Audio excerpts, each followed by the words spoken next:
আমার আজকের আলোচ্য বিষয় উচ্চ মাধ্যমিক পরীক্ষার্থীদের বাংলা বিষয়ের ক্রন্দণ্ড তার জননীর পাশে নামক কবিতাটির গুরুত্বপূর্ণ বড় প্রশ্ন উত্তরের আলোচনা নিয়ে পশ্চিমবঙ্গের বিভিন্ন প্রান্তের একাধিক ছাত্রছাত্রীদের অনুরোধ স্যার বাজার চলতি বাংলার যে সমস্ত সহায়িকা বই এবং নোটস বই অর্থাৎ সাজেশন বই রয়েছে সেখানে কোনো বইয়ে 5 নম্বরের জন্য দীর্ঘায়িত উত্তর রয়েছে, আবার কোনো বইয়ে খুব সংক্ষিপ্ত আকারে পয়েন্টস ছাড়াই উত্তর করে দেওয়া রয়েছে। সেই সমস্ত নোটসগুলো আমাদের মন মতো হচ্ছে না বা আমাদের মনে হচ্ছে সেই সমস্ত নোটস লিখে আমরা 5-এ 5 পাবো না। তাই আপনি যদি কিছু গুরুত্বপূর্ণ টিপস দিতেন আমরা খুব উপকৃত হতাম। তাদের কথা মাথায় রেখেই আমি বাংলা বিষয়ের প্রতিটি অধ্যায়ের কিছু গুরুত্বপূর্ণ প্রশ্ন ভিডিওর মাধ্যমে তোমাদের সামনে তুলে ধরার চেষ্টা করব।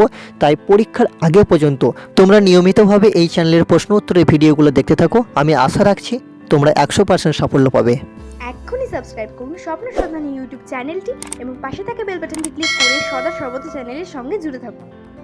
একটা প্রশ্ন পরীক্ষায় কত রকমভাবে আসতে পারে এবং কিভাবে উত্তর লিখলে পুরো নাম্বার পাওয়া যাবে সে সম্পর্কে আলোচনা করব। অর্থাৎ প্রথমে আমরা প্রশ্নগুলো বলবো এবং উত্তরের লাইনগুলো রিডিং পড়ার মতো বলে যাব। অর্থাৎ উত্তরগুলো নিয়ে আর বিস্তারিত আলোচনা করব না, কারণ বাংলার প্রতিটি টেক্সটের লাইন ধরে আলোচনা ইতিমধ্যে একাধিক ইউটিউব চ্যানেল সহ আমার চ্যানেলেও করা রয়েছে। তোমরা প্রয়োজনে সেই ভিডিওগুলোর সাহায্য নিতে পারো। চলো কথা না বাড়িয়ে প্রশ্ন উত্তর দেখে নেওয়া যাক। প্রথম প্রশ্ন, ক্রন্দনরতা জননীর পাশে কবিতায় কবি জননীকে কেন ক্রন্দনরতা বলেছেন তার নিজের ভাষায় আলোচনা করো। কবি এখানে নিজেকে কোন ভূমিকায় দেখতে চেয়েছেন? অথবা প্রশ্নটি এভাবে আসতে পারে, ক্রন্দনরতা জননীর পাশে কবিতায় কবি জননীকে ক্রন্দনরতা বলেছেন কেন? এই পরিস্থিতিতে কবি কী করা উচিত বলে মনে করেছেন? অথবা প্রশ্নটি লাইন তুলে এভাবে আসতে পারে, ক্রন্দনরতা জননীর পাশে এখন যদি না থাকি। এখন বলতে কোন সময়ের কথা বলা হয়েছে? সেই সময়ে জননী ক্রন্দনরতা কেন? কিভাবে পয়েন্টস ভিত্তিক লিখলে 5-এ 5 পাবো তা ধারাবাহিকভাবে তোমাদের সামনে আলোচনা করে যাব। তোমরা ভিডিওটি স্কিপ না করে শেষ পর্যন্ত দেখতে থাকো। প্রথম পয়েন্টস দেখো করেছি সময়, অর্থাৎ কোন সময়ের কথা বলা হয়েছে সময় বলে পয়েন্ট করে তার উত্তর লিখছি। কবি মৃদুল দাশগুপ্তের ক্রন্দনরতা জননীর পাশে কবিতায়, এই ক্রন্দনরতা জননীর পাশে এটা কোটেশনের মধ্যে রাখবে। কবিতায় এখন বলতে শাসকের ষড়যন্ত্রে মানুষ যখন বিপন্ন, নারীরাও সুরক্ষিত নয়, দেশের সেই সংকটকালীন সময়কে বোঝানো হয়েছে। তারপর পয়েন্টস করেছি জননীকে ক্রন্দনরতা বলার কারণ। কবি মৃদুল দাশগুপ্তের ধানক্ষেত থেকে কাব্যগ্রন্থের অন্যতম কবিতা ক্রন্দনরতা জননীর পাশে। কবিতাটি একটি প্রতিবাদী কবিতা, রাষ্ট্রীয় সন্ত্রাসের বিরুদ্ধে গর্জে ওঠার কবিতা। কবিতার সমসাময়িক কালে দেখেছেন এক অস্থির পরিবেশ, অশান্তির বাতাবরণ, দিকে দিকে চলেছে সন্ত্রাস, ভুল লুণ্ঠিত হচ্ছে গ্রাম বাংলার আব্রু, আব্রু বলতে সম্মান, ভুল লুণ্ঠিত মানে মাটির সঙ্গে মিশে যাচ্ছে। রাষ্ট্রীয় সন্ত্রাসবাদীরা যেন এক একটা দানব, রাষ্ট্রের মদতপুষ্ট এই দানবেরা কোনো জননীর স্বামীকে হত্যা করছে, কোনো জননীর পুত্রকে নৃশংসভাবে হত্যা করছে, কোনো জননীর মেয়েকে অপহরণ করে তার ওপর পাশবিক অত্যাচার করার পর তার ছিন্ন ভিন্ন দেহ জঙ্গলে ফেলে রেখে দিচ্ছে। তাদের সাহায্য করার মতো কেউ নেই, সরকার নিশ্চুপ। তাই জননীর সম্বল, অসহায়তা ও দুচোখের অশ্রু অর্থাৎ জল, চোখের জল ফেলা ছাড়া আর কি করার আছে তার? তাই কবি জননীকে ক্রন্দনরতা বলেছেন। এরপরে আমরা পয়েন্ট করেছি কর্তব্য, অর্থাৎ এই সময়ে কবির কর্তব্য এবং জনসাধারণের কী কর্তব্য। ক্রন্দনরতা জননীর এই অবস্থায় তার দুঃখ ঘোচানোর জন্য বা দুঃখ ঘোচাবার জন্য মূল্যবোধ সম্পন্ন সকল মানুষকে তার পাশে থাকার আহ্বান জানিয়েছেন কবি। ক্রন্দনরতা জননীকে দেখে, নিহত সহনাগরিককে দেখে কিংবা লাঞ্ছিতা কিশোরীর ছিন্ন ভিন্ন মৃতদেহ দেখে কবি যথার্থই ক্ষুব্ধ। তার তিল তিল করে জমানো ক্ষোভ একসময় বারুদে পরিণত হয় সামাজিক অসঙ্গতির বিরুদ্ধে তথা সরকারের পেছনের বিরুদ্ধে।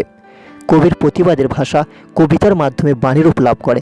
তাই কবি হাত পা গুটিয়ে দেবনির্ভর হয়ে বা দেবতা নির্ভর হয়ে বসে থাকতে পারবেন না। তিনি অসহায় মায়ের পাশে থাকবেন। তিনি চান সবাই যেন মায়ের পাশে থেকে প্রতিবাদে গর্জে ওঠে এবং বলে, আমার বিবেক আমার বারুদ বিস্ফোরণের আগে। এভাবে প্রথম উত্তরটি শেষ করা হয়েছে।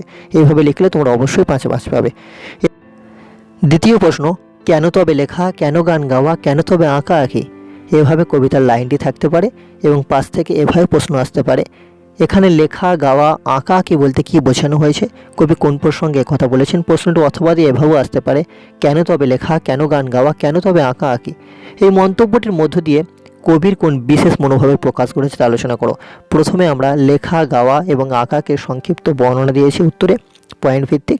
তারপর আমরা এই প্রসঙ্গে কবির বক্তব্য বা কবির কোন বিশেষ মনোভাব এখানে প্রকাশ পেয়েছে তা নিয়ে আমরা সংক্ষিপ্ত উত্তর তোমাদের সামনে তুলে ধরবো, দেখতে থাকো। প্রথমে দেখো লেখা বলে পয়েন্ট করেছি। এখানে লেখা বলতে কবি শৌখিন সাহিত্য চর্চার কথা বলেননি, তিনি বলেছেন এমন সাহিত্য চর্চার কথা যাকে আমরা বলি তন্ময় ধর্মী বা ইংরেজিতে অবজেক্ট রচনা। এরপরে দেখো যে গাওয়া বলতে কবি কি বুঝিয়েছেন। গাওয়া সম্পর্কে কবি বলতে চেয়েছেন সেই গানের কথা যে গানে প্রতিফলিত হয় মানুষের সমস্ত রকম বিদ্রোহ, বিপ্লব, চাওয়া পাওয়া, স্বপ্ন, আশা, আকাঙ্ক্ষা ইত্যাদির কথা, অর্থাৎ যে গান জনগণের গান, সে গানকেই কবি গাওয়া হিসাবে তুলে ধরেছেন তার ক্রন্দনরতা জননীর পাশে কবিতায়।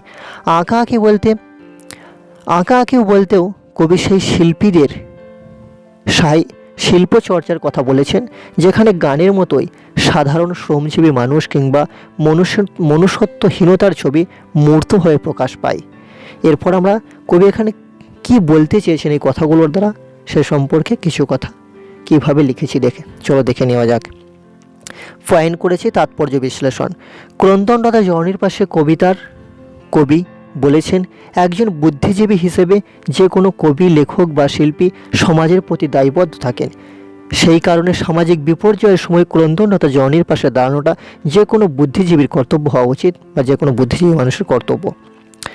সমাজে লেখকদের বিশেষ ভূমিকা রয়েছে। বলা হয় pen is mightier than sword, অর্থাৎ তরবারির চেয়ে কলমের ক্ষমতা বেশি।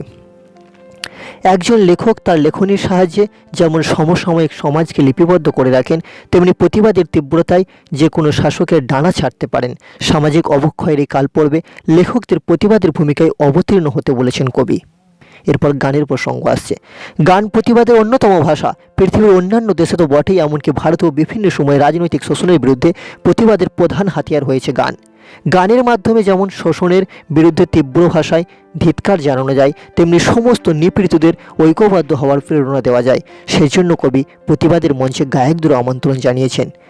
যে অনুভূতি থেকে নজরুল লিখেছিলেন রক্ত ঝরাতে পারি না তো একা, তাই লিখে যায় এ রক্ত লেখা। কবি সেই একই প্রেরণা থেকেই বলেছেন ক্রন্দনরতা জননীর পাশে দাঁড়ানোটা একজন গায়কেরও কর্তব্যের মধ্যে পড়ে। এরপরে শিল্পীর যে বর্ণনা রয়েছে কবিতার মধ্যে। চারুশিল্পের মধ্যে অঙ্কন একটি গুরুত্বপূর্ণ শিল্প। যথার্থ শিল্পীর কাছে তার ছবি প্রতিবাদের ভাষা হিসেবে কাজ করে। সেই জন্য সন্তানহারা জননীর পাশে অঙ্কন শিল্পীকে দাঁড়াতে বলেছেন কবি। এইভাবে বিভিন্ন সময়ে লেখক শিল্পীরা এগিয়ে আসুক, এটাই কবির বক্তব্য। এরপর 3 নম্বর প্রশ্ন এবং তার উত্তর কিভাবে লিখেছি চলো দেখে নেওয়া যাক। নিহত ভাইয়ের শবদেহ দেখে নাই যদি হয় ক্রোধ, কবি কাকে ভাই বলে সম্বোধন করেছেন? কবির প্রতিক্রিয়া বিশ্লেষণ করো। প্রশ্নটি অথবা এভাবেও আসতে পারে, নিহত ভাইয়ের শবদেহ দেখে কবি মৃদুল দাশগুপ্তের কী প্রতিক্রিয়া হয়েছিল তার সংশ্লিষ্ট কবিতাটি অবলম্বন করে আলোচনা করো।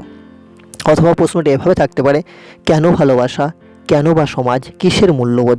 কবির এই উক্তির তাৎপর্য বিশ্লেষণ করো। প্রথমে কবি যাকে ভাই বলে সম্বোধন করেছেন চলো পয়েন্ট আছে দেখে নেওয়া যাক। সংবেদনশীল ও মানবতাবাদী কবি মৃদুল দাশগুপ্ত তার ক্রন্দনরতা জননীর পাশে কবিতায় সিঙ্গুরের কৃষিজমি রক্ষার গণ আন্দোলনের শহীদ মানুষদের ভাই বলে সম্বোধন করেছেন। কবির প্রতিক্রিয়া। নিহত ভাইয়ের শবদেহ কবির মনে জন্ম দিয়েছে তীব্র ক্রোধের। এই হত্যা আর মানবিক লাঞ্ছনায় ব্যথিত হয়ে তিনি নিজের দেশমাতাকে কাঁদতে দেখেছেন। তার মনে হয়েছে এই দুঃসময়ে ক্রন্দনরতা জননীর পাশে সর্বশক্তি দিয়ে দাঁড়ানো উচিত। এখন লেখা, গান বা আঁকাআঁকি সব কিছুরই বিষয় হওয়া উচিত এই লাঞ্ছনার প্রতিবাদ। মনের মধ্যে যদি ভালোবাসা থাকে, সামাজিক চেতনা থাকে, মূল্যবোধের অস্তিত্ব থাকে, তাহলে ক্রোধ আর প্রতিবাদী হওয়া উচিত একমাত্র অস্ত্র। এভাবেই মৃদুল দাশগুপ্ত তৈরি করে নেন তার নিজস্ব কবি ধর্ম, যেখানে কবিতায় হয়ে ওঠে জাগ্রত বিবেকের আত্মপ্রকাশ। সমাজের ঘটনা প্রবাহকে অনুধাবন করে নিবিড়ভাবে তার সঙ্গে একাত্ম হতে চেয়েছেন বা হয়েছেন কবি। সেগুলিকে বিশ্লেষণ করে কবি নিজের প্রতিক্রিয়া জানিয়েছেন কবিতায় এভাবে, নিহত ভাইয়ের শবদেহ দেখে নাই যদি হয় ক্রোধ, কেন ভালোবাসা, কেন বা সমাজ, কিসের মূল্যবোধ? নিজের জীবনের নিরাপত্তার জন্যই মানুষ সমাজ গড়েছিল, সেখানেও সে যদি নিরাপদে না থাকে তাহলে সমাজ, ভালোবাসা অথবা মূল্যবোধের গুরুত্ব কোথায়?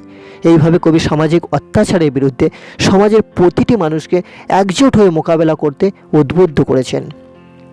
এবং 4 নম্বরে আমরা যে প্রশ্নটি রেখেছি তার উত্তরটি চলো দেখে নেওয়া যাক কীভাবে লেখা হয়েছে।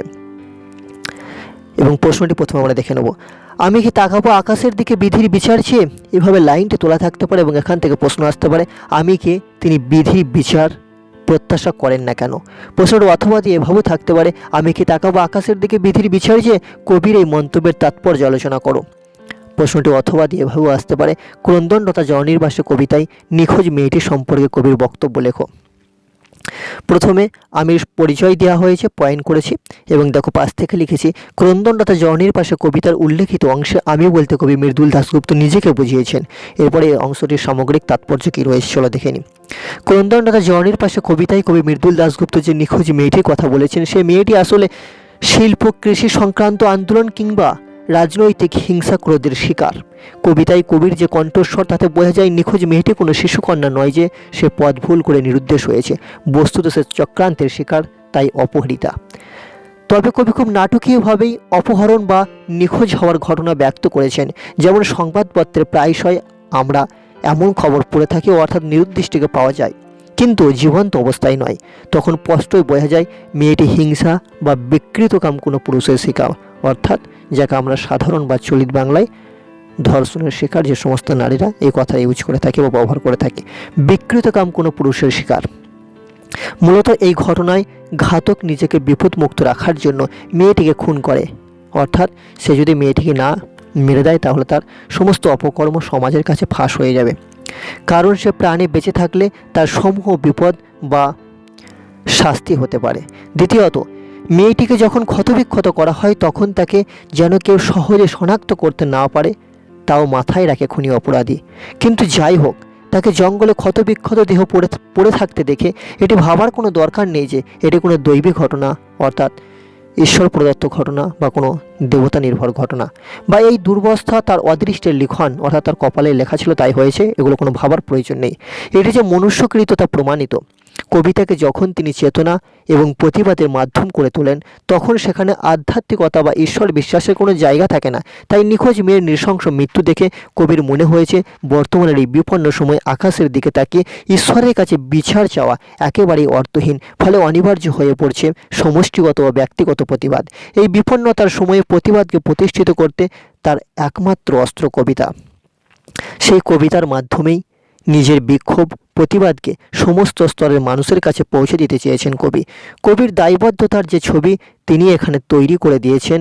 কবি তাকে করে তুলেছেন বিবেকের বাহক, তার শোষণ বঞ্চনার বিরুদ্ধে শিল্পী সত্তার চিরকালীন প্রতিবাদের ইঙ্গিতকেই বহন করে। এছাড়াও এই অধ্যায় থেকে আরেকটি বড় প্রশ্ন হয় এবং প্রশ্নটি লাইন তুলে এভাবে দেওয়া থাকে, আমি তা পারি না, কবি কি পারেন না? যা পারি কেবল, কবি কি পারেন?